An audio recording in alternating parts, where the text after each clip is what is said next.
mass communication. Here I'm again with another video with another fix. In this case I'm using iPhone 13. So the problem based on iPhone 13, 13 Pro, Pro Max, whatever version you have.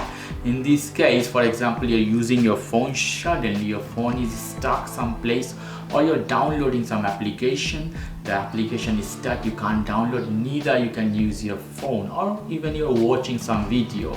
So what you have to do to make it normal or workable?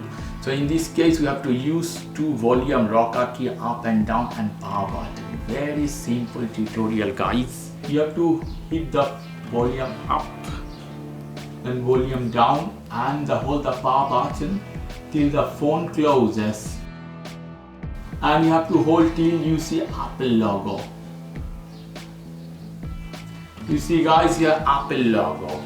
If this fix is not working, still your phone is stuck somewhere, check the video description. I have many videos how you can fix your phone from very dire situation as well.